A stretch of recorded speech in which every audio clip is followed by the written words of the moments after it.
quick shout out to our sponsor before we dive in. Managing livestock and commodities hauls just got easier. Roll On Dispatch is a streamlined trucking software platform built to help you save time and reduce paperwork. From quickly finding the right driver and dispatching loads to automating invoicing, everything happens in one easy-to-use app. A connected driver app is available for iOS and Android to keep communication between the office and the road seamless. And with QuickBooks integration, managing your fleet and finances is more efficient than ever. Whether you're growing your business or lightening your workload, Roll On Dispatch helps you focus on what matters most. Visit rollondispatch.com today and experience the future of dispatching. Welcome to the Rural Dispatch, the podcast delivering stories from rural America. I'm your host, Allie Behrens. Headquartered in rural Iowa, I help run a nationwide livestock transportation company, and I'm here to bring you stories from the people who help shape this industry and our rural communities. Whether you're a trucker, livestock producer, or rural entrepreneur, this show is for you. Each week, we explore the realities of rural business life, from the highways to the fields and everything in between. So buckle up and let's dive into today's episode. Oh, just kidding. Okay, we're back. Sorry. Never fails. How many phone calls do you think you'll get during this recording? Well, we're 12 seconds in. We had one. This is why we record at night, because the phone isn't generally ringing as much at 9:30 at night. Hey, this is kind of crazy for everyone. So that phone call, they just sent me a pin drop where we're loading on Thursday. And that is in the UP of Michigan, in the Upper Peninsula. So that is up north. You got to cross the Mackinac Bridge to get up there. Oh. So I've been up there twice. I loaded cattle up there once, and then I bought a truck up there once. There's not much going on in the UP of Michigan. Interesting. Okay, well, I didn't think that this is where our conversation was going to start, but here we are. Well, that's where you just never know where a phone call might take you. I guess. So, here we are. Hey, how's everybody doing? Well, if they're anything like us, they're probably sitting around just really stewing over how business is going. Right. It's like that TikTok trend or saying. They're like, sometimes it may be good. Sometimes maybe shit. I feel like that's how our weeks are going lately. Some weeks may be good. Some weeks may be shit. Yeah. Like, okay, so there is a difference in being busy because there is a lot going on and being busy trying to find work. Yep. That sucks way more. That definitely sucks way more. I don't know, by the end of the week, I always feel like we find something for everybody to go do, but you're going through the weekend going, oh, what is everybody going to do next week? Then somehow at the end of the week, it always works out, I guess. Okay, speaking of the weekend, tell everybody what happened Sunday. What? Literally. I just couldn't believe this. Like, this is... We had one... Baron's luck. Measly load. On Sunday. One load. We had one truck on the road. And he broke down. I was like, how is this happening? I don't get it. I mean, the only good thing was I had 19 others to choose from to go rescue him. But I'm like, literally we had one truck on the road and he breaks down. How is this possible? And it happens during church. I'm like, I don't even get it. Whatever. Anyway, that's what happened. I just walked outside, took care of it, came back in, sat down, just shook my head. I'm proud of you for seeing the bright side, though. Oh, yeah. But yeah. Yeah, so that's what happened. Well, I mean, we had a good weekend. We took off for Council Bluffs Saturday and went to Sam's and got all the booze and other stuff, wedding prep stuff. We really, we did some price shopping. We took pictures a couple weeks ago while we were at Sam's of what all the booze cost at Sam's. And then we came to Carroll and price checked it. And the Crown and BV were cheaper in Carroll, shockingly.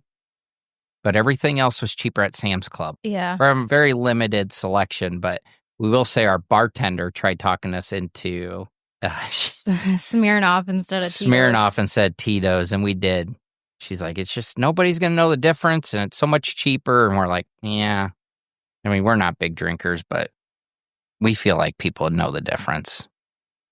Yeah. So, well, if I have leftover vodka, I would rather drink Tito's. So, yeah. That's what we based it on. So we got all that. Besides, then you get the stuff in Carroll. Yep. I mean, I should probably actually do that this afternoon. Well, You're busy? Yeah. Well, I got to get that cab over. Dang, now I don't know if I should say this on here. In case Keaton's listening, we got to get the cab over to a polish guy. Oh, no. He's going to polish it tomorrow. But I didn't feel like going to Keaton's and sitting in line and waiting all day. Mm-hmm. So we're taking it to Para Polishing and kind of up by Correctionville, Iowa. We need to go drop it off this afternoon. So that was going to be Brett's project this morning, was to get it out of the shed and get it washed. And then we were going to run it up there. But Brett had to go after a last minute load of fat cattle that somebody forgot about this morning. Oh, who forgot? Like you? No. Oh, okay. No, we're just helping a guy out. Gotcha. Well, that'll happen. It's that time of year that He called. things fall through the cracks. Well, he called twice in a row while I was on the phone this morning, and I didn't answer. And he texted me 911. And then before I got a chance to call him back, he called again. And I answered. I go, it appears there's an emergency. He said, there is. I forgot about a load of fat cattle that needs to go to Omaha. And it was supposed to load an hour ago. They called me wondering where the truck is. Oops. And I said, it's fine. Figure it out. Either I'll go quick or I'll see where Brett's at. And I called Brett, and he was here at the yard already. I was up looking at some cattle. Well, we bought some California calves this year, and I took them to Colorado to get backgrounded. And we just hauled them home this weekend. So I was up looking at those. Man, nice. God, I love them cattle. I really like them cattle. So back to, I called Brett. Brett was at the yard. I go, just get hooked up, go run them to Omaha real quick. So once he gets back, we need to run that cab over up so they can polish it tomorrow. Because, little background story, we're going to set that cab over and our slat-sided trailer up. It's going to be like the backdrop for the band. That's the plan. And then we'll have a flatbed that we're going to butt up as close as we can to the slat side. Okay, so on another wedding-related note, we've got pretty much everything in order. One of the biggest struggles that you had so far was finding prime New York strips, which we did not think would be an issue, but you went to 3 or 4 places trying to find. I did. Rewind a little bit. I did not think this was going to be an issue. So we usually, if we want a box of loins, just call the plant and get it from them. They had none to spare. And then you tried a couple other places that had none in stock, but kind of said like, well, we'll put you on a list and see if we can get some. Right. Yeah. But it didn't sound promising. When we couldn't get our loins from where we typically get them, I mean, we could get choice, but we just could not get the prime. They just weren't available to us, I guess. So I ran to town to a little meat store in Carroll, and so I said, I need a couple cases of prime New York strips. And he's like, oh, they're tough to come by. I don't know if we'll get them or not. I was like, well, check it out. If you can get them, get me 2 cases. So then I went to Fairway. Same thing. I said, need a couple cases of prime New York strips. Same answer. Oh, we don't know if we can get them. It's like, okay, check it out. If you can get them, let me know. Yeah, I'd say a week goes by. Short week goes by. Meat Market in Carroll texted me and he says, hey, got you 2 boxes of prime New York strips. All right. Perfect. Sounds good. I'll stop down and pay for them. 2 days later, Fairway calls. Hey, got you a couple boxes of prime New York strips. I'm like, Ooh. okay, I'll stop down and pay for them. And I told Allie, I said, well, we're not going to go through all these steaks, but it's fine. It's no big deal. We're out of steaks at our house because typically when we butcher, we just grind everything into hamburger. Yep. Anyway, so we're going to be eating New York strips for a while, which is fine because New York strips my favorite cut. So. Yeah, I'm totally okay with this. Yeah. Just stock the freezer with whatever's left. And then we got these guys that aren't really a catering. Ben is catering now. Well, he is. Yeah, he is. Yeah. Ben's Q and catering.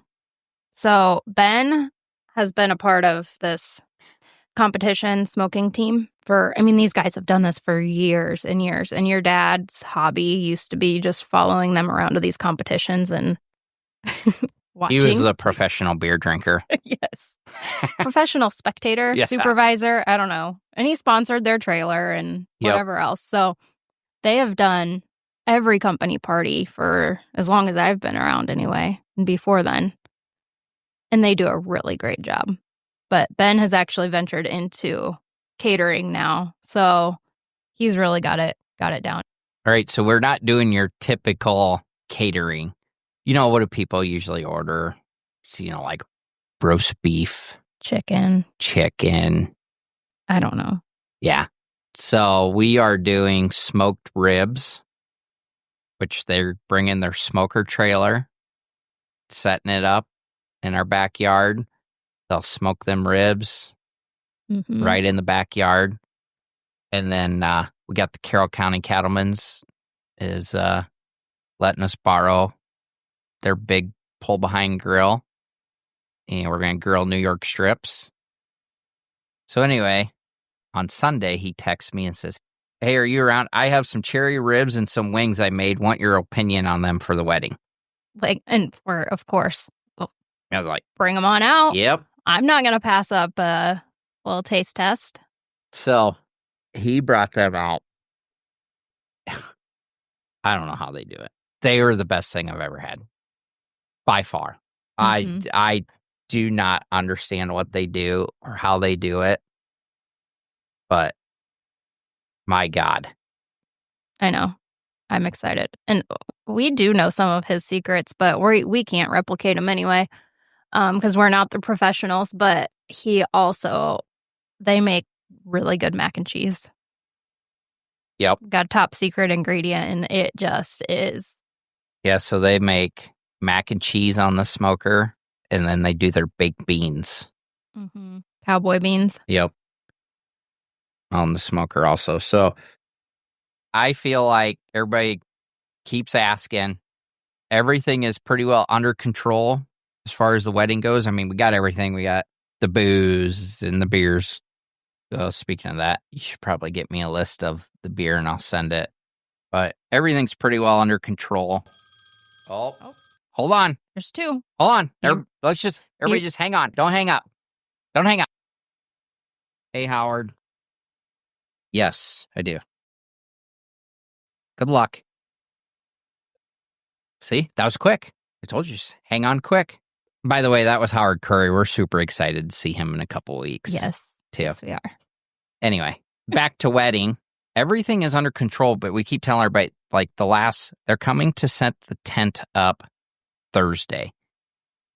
And then I feel like we have to build around the tent as far as porta potty trailer and then setting up the stage for the band and setting the cab over. And really, we have to wait for them to set the tent and then build around the tent, string the lights, just all the things. So the last 2 days are gonna suck. Yeah, they're gonna be busy. Yeah. Don't call us actually those 2 days. don't need anything. I'm curious to see what Fat Cattle Trade's going to be this week. The Fat Cattle Board and the Feeder Cattle Board just took off yesterday, which would have been Monday the 22nd. They just I mean, it just took off. They come out about the screwworm again.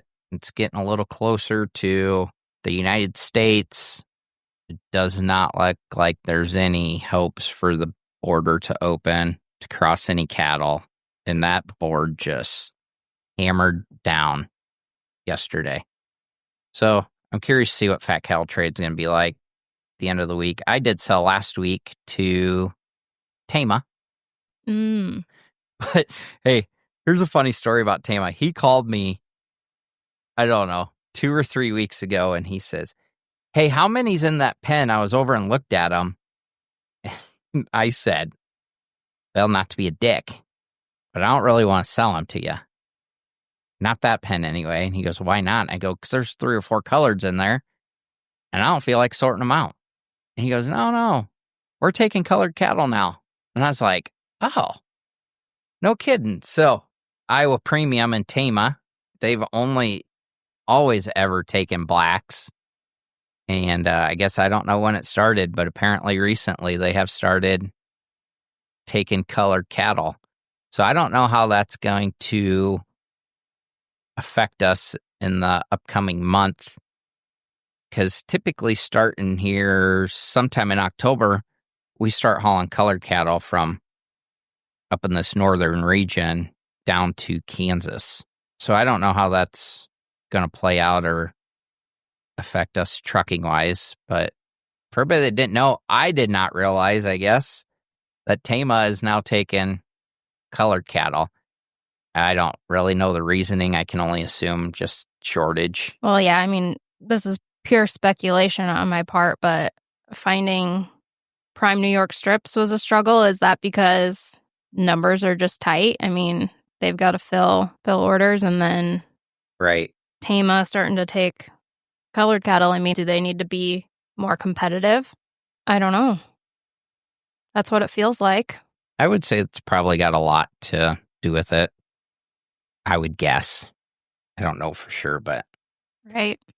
I know trucking's been tough, but the beauty of being in the trucking industry is that we are able to pivot a little bit. You know, trucking touches just about every other industry. So you were telling stories the other night about when you used to pull a reefer. Oh my God. Okay. And it just, well, let me preface this by saying this just proves that history always repeats itself. So anyway. Hey, let's tell him how we got started on me. Okay. Yeah. Well, let's take it all the way back to the beginning. My dad was here, and I took him out to the deep freeze to get hamburger because in true Barron's fashion, you had one go down, and we needed room in the freezer for more hamburger. So I sent my dad home with some hamburger, and while we were digging around out there, I found a duck. And I thought, I think I'm going to roast a duck for supper this week. So I did, and it was delicious.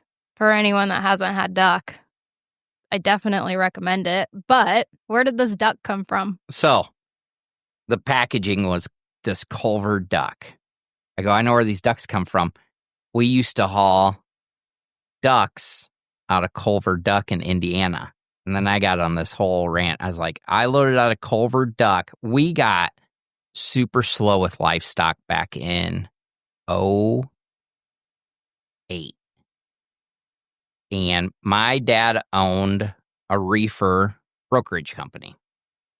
So we got slow. I volunteered to go pull a reefer. So I loaded out a Culver Duck every week and went to Seattle. So I had to be sitting in Seattle every Monday morning. And we just really went down a rabbit hole of like trucking stories. If anybody wonders, like, if my life is just like this podcast, it pretty much is. Like, I just sit around and listen to trucking stories. Yeah. So, geez, I mean, I just learned a lot about that business just running Seattle every week for about 6 months. I mean, there was a lot that happened. We delivered right across the street from the post office in Seattle. And it was the tightest place I've ever backed into in my life.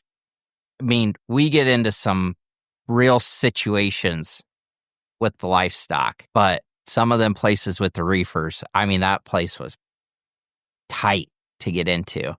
And there's traffic everywhere. But I don't know. There's just so many stories about it. I remember I had to throw chains in July coming across cabbage down through Oregon Oh. while I was running Seattle. So I would go to Seattle with ducks, and then I would say 95% of the time was loading apples coming back out of there. I don't know. I remember one week, so this is how it ended. 1 week. I was going to say, tell them about the last straw. Yeah, 1 week they didn't have a Seattle load, but they had a Laredo. And I was like, yep, that's fine. I'll go Laredo. So this is like, I guess we had GPSs on the dash maybe, but like not on our phone. This is still flip phone era. Okay. So anyway, I'll never forget. Go to Laredo. Paperwork says this FS Forwarding Company. So I'm sitting at FS Forwarding on Monday morning in Laredo, Texas. I walk inside with my paperwork, and they said, do you have frozen on? I go, yep. Okay, well, you need to go to American Cold Storage. So they give me directions to American Cold Storage. I get over there, and they said, oh, you need to be at American Cold Storage number 3. I was apparently at American Cold Storage number 1. Okay. So they gave me directions to American Cold Storage number 3. I get over there, go inside, and they said, well, you don't have an appointment time. I go, oh, no shit. I didn't even know I was supposed to be here. Like, they just told me to come here 10 minutes ago. Well, you need to have your broker make an appointment. I'm like, okay. Not that nicely, but. So, standing there, call the broker, tell him he's got to call and make me an appointment. Standing there the whole time. I hang up, watch the lady across the desk, answer the phone, talking to my broker. I'm like, this is just ridiculous. But everything's got to be done through a broker. I don't know. Missed my reload. That was the end of it. I got done with that. I was like, I can't do this no more. I was just not cut out for it. The only really, really good thing about pulling a reefer was it was like cross country. Oh, yeah. Stuff. Yep. I mean, a lot of miles. Mm-hmm. Lot of miles. I mean, when you're in, you were in Seattle and back every week, like Chicago to Seattle every week, you really rack up some miles. But there were some long trips. Sometimes I wouldn't get going till like late Saturday night because I was 21. I mean, we got so drunk on Friday nights. It was like you get going Saturday night and then you just have to haul ass for Seattle. The good old days. The good old days. Definitely living the dream. So that's my reefer stories. But now. So anyway, Smoke told me this story the other night and I said, oh, yeah, did you forget what a pain in the ass reefers were? Because I didn't forget. That's just why I hired somebody to do it. We're in the process of getting these reefers up and going, and it is the biggest headache. And I had no idea what we were getting into, but Smoke did. So yeah, I guess that is the solution. Just hire someone else to deal with it. Yep. All right. That's my reefer stories. What else we got? I don't know. That pretty much sums up what's been going on around here. I guess lately. I do got one other kind of funny thing is I said I was going to take the month off of September from buying cattle. Yep. It's like, well, cows. Take the month off from buying cows. October, I usually just get more quantity coming into the barns. You don't got to drag it out so long, getting a pen filled. So I called my buyer last week that buys for us, just checking in. I was like, I'm still not buying anything. I'm just checking in, seeing if we got any numbers coming in yet, blah, blah, blah. We're talking. He says, well, there is one thing I want to talk to you about. He said, I'm going to retire the end of the month. I go, really? Retire, huh? It's like, yep. I go, I guess I didn't realize we retired. I thought we just bought cattle and then one day we just died. Right. Oh. All right. You guys want to stick around, buy some feeder cattle? Yeah. So anyway, back to... Wait, you're buying feeder cattle right now? Yeah. Oh, that wasn't a trucking phone call. That was a cattle phone Remember call. we just sold fats? Oh, goodness. Yes. See, this is why we have to specify not buying cows. Nope. Feeders are still in the game. Not buying cows. Okay. So apparently you don't just buy cattle and diet. You do have the option to retire.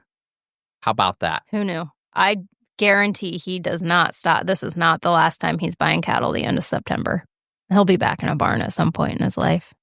You know what? He has bought cattle for us or my dad. Well, him and my dad were best friends, like in their 30s, 40s. I mean, him and my dad, they're the same age. I mean, I remember I was little hauling out of his dad's place, like Bruce's dad's. Mm-hmm. And so he has bought cows for us for 20 or 30. I mean, forever. I don't even know. A long time. So this can be a tough transition to find somebody to replace him. That is not going to be very much fun. So I think there's a few barns we'll just skip and not worry about. We kind of struggle at some of those barns anyway, getting stuff bought. But there is a couple that I do not want to give up because they got what we're typically looking for every week.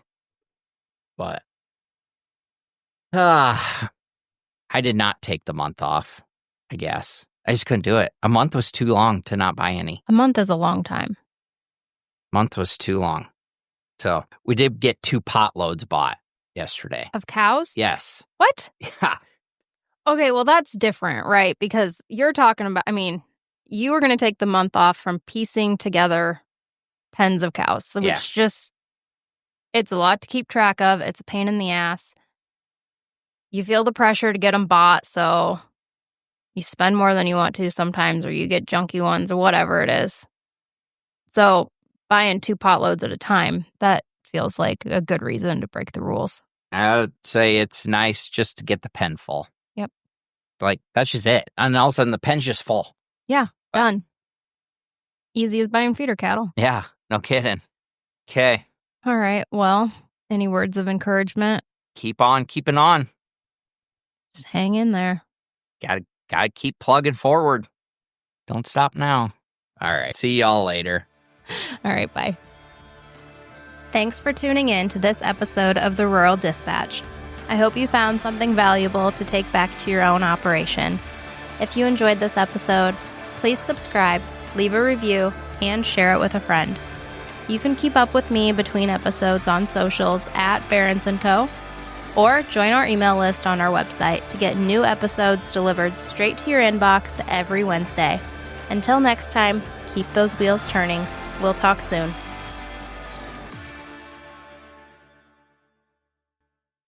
I want to share something we've recently started using, a new app called Beef Hub. It was built by cattle haulers for cattle haulers, and it's full of the info you actually want and need as a driver. They're constantly updating it with the most current details for the places that we go every day. If you're in this line of work, it's worth checking out. Use my referral code RURAL when you sign up and let us know what you think.